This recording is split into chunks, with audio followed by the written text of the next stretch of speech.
But they're pushing on. I have been saying this for years, and all this Orwellian extremism that's coming in, it's because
those that were on the streets of Israel, 400,000 and more, those who have been on the streets of New York, of Britain, of Greece, Australia, all over the world, we need to realize that the force that we are protesting against, whether it's the Israeli government, the Australian government, whatever, is the same force. They're just different masks on the same global face.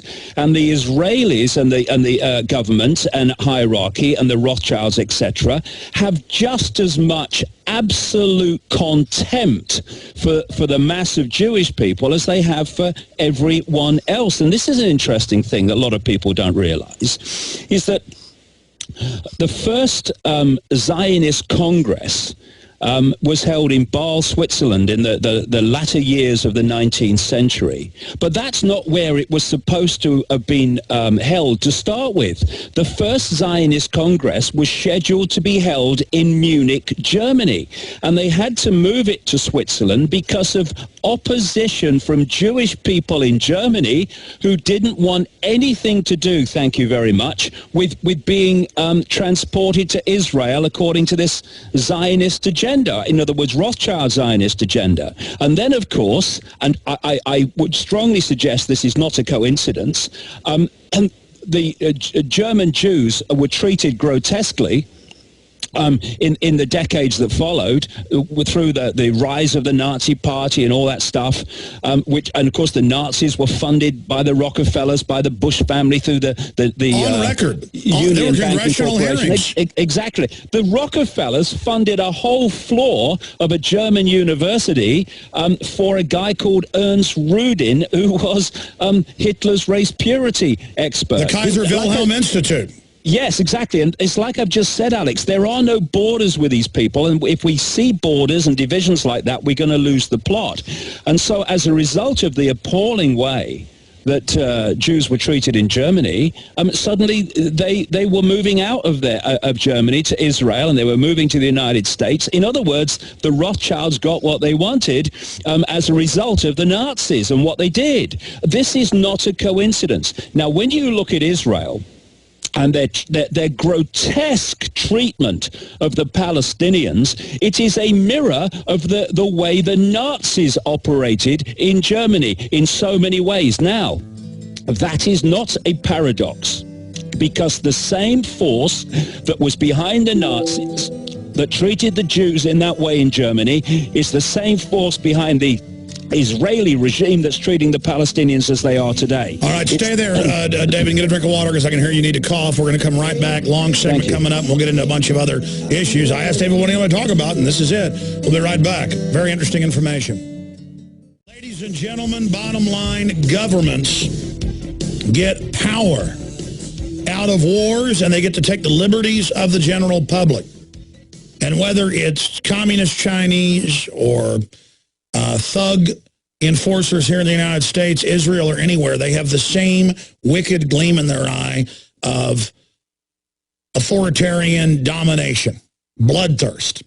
And it's up to good people to stand up against evil people. And David was talking about divide and conquer. That's what the system seeks to do, is to divide us. My only mission, my goal, is to have humanity survive and thrive, and to have a future, and I want everyone, race, color, creed, religion, to do that. But the globalists are masters at playing us off against each other, and masters through multiculturalism to actually turn everyone against each other in the name of that, and to try to force populations in together to play them off against each other. That's what's happening. And now the West has overthrown Iran over and over again. It's steaming towards war again. David Icke, is there going to be an Iran war?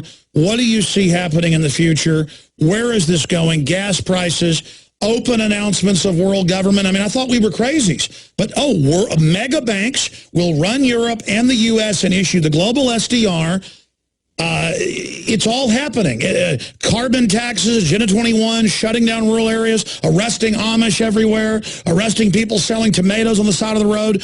I mean, police running around with crazed eyes, military checkpoints now everywhere, TSA on highways. I mean, it is really starting to move quick, David Icke. What's happening? Well, it is, and you know, I've been saying for a long, long time that this is not just happening in the realms of the reality that we experience. It's coming from somewhere much deeper.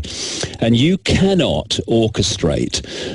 You've just articulated a long list of things, Alex, and they are a long list of things within an enormous, vast list of things that are happening, and they dovetail with each other.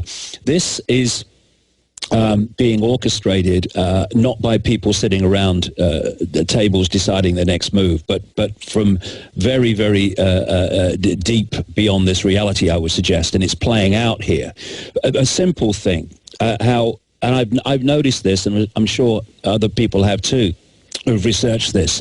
When something happens, there's never one reason for it. There might be a prime reason, but there's never just one reason. And what you've got now is and I've talked about it in this new book, funnily enough, which of course was written, finished some months ago, that on one side, they want this war with Iran, and they are creating mayhem and devastation in the Middle East. But on the other hand, of course, that's bound to have a massive impact, and we've seen nothing yet, I would suggest, on oil prices, which then devastates the world economy. So it's like everything connects to everything else, and nothing's working in isolation. And as I've been saying for years, the time's going to come, we're here, when they are going to throw absolutely everything at us, so that we, in a panic, in despair, just say, do something, whatever. They're lining up a whole bunch of agendas that build towards that interlocking nexus at the top, and they only do things if it adds another Lego or another domino or another stack in the pyramid to their whole agenda. You can see it like fractal nanotech. Yes, and I agree. That's what all the religions say. That's what common sense says. We're in the middle of space, and that's what you're saying. People get blown away by, but what are Christians saying? There is an alien or dark force. That's what my gut says. This is beyond human intelligence. This is a master evil. Well, what's interesting, when you research this is whether it's religions or whether it's ancient cultures or whatever, if you just take a step back from the different names and the different ways of describing it, there is an unbelievable common theme. The Sumerian tablets found in what is now Iraq talk about a non-human force they call it, has become known as the Anunnaki, those who from heaven to earth came. In the Islamic religion, they have the phenomenon of the jinn, that are entities that operate outside of human sight, manipulate humanity without being seen, and manipulate human perception of reality through the human mind. You then have the... Yeah, they play tricks on you. You ask for a ton of gold, but you better ask for it 10 feet in front of you. They're going to drop it on your head. And then you have the demon theme within the Christian religion and what have you. And then you have the Gnostics, which is a word I understand means knowledge.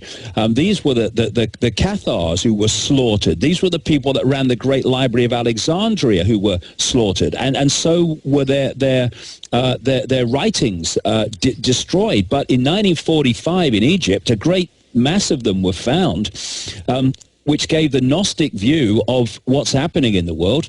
And something like one-fifth of the texts are about entities they call archons, which are manipulating human society and manipulating it through the human mind, exactly what the Islamic religion says. And then you go to South Africa and the Zulu culture, where they talk about the Chitahuri. Well, look at Jewish mysticism and all of that, and King Solomon and the genies and all that. Yeah, Alex, it's all in front of us. If only we would stop dividing and compartmentalizing these things by the different names and the different name given to the belief system. Okay, so I mean, this is pretty far out because I normally cover just political stuff we can prove, but obviously we can cover this for any audience because the elite at Bohemian Grove, Skull and Bones, they are obsessed with it. I've talked to people on record and off record, rich widows of very famous people, where their husbands were worshiping the owl idols, the goat idols. They really believe in this. I've been to Bohemian Grove. They are getting off on it. So even if you don't believe in this, atheist people out there, the elite are obsessed with this. None of them are non-religious, and they believe they're getting power from these entities. So from your research, what do the entities want? This is the point, Alex, that you were talking about earlier in terms of Jewish people and the Zionist elite and all the rest of it. The elites that control the governments around the world are not following Judaism or Christianity. Babylonian mysticism. They're following what we call Satanism. And Satanism, if you really study it, is the worship of these entities under endless names that were perceived to be the gods. This is why the Mayans worshipped a serpent god called Kukulkan. This is why in Central America other cultures worshipped the feathered serpent serpent god called Quetzalcoatl. All over, you see this recurring theme. They are Satanists. And what's happening at satanic rituals while they're doing the sacrifice is the entities operating outside the very narrow frequency band of human sight called visible light by scientists. They're feeding off the energy of terror that's coming off the victim. And so a war, pepper bombing Tripoli or Baghdad or a world war. It's a feeding frenzy. Oh, it's a feeding frenzy. It's unbelievable. What is it? It's blood.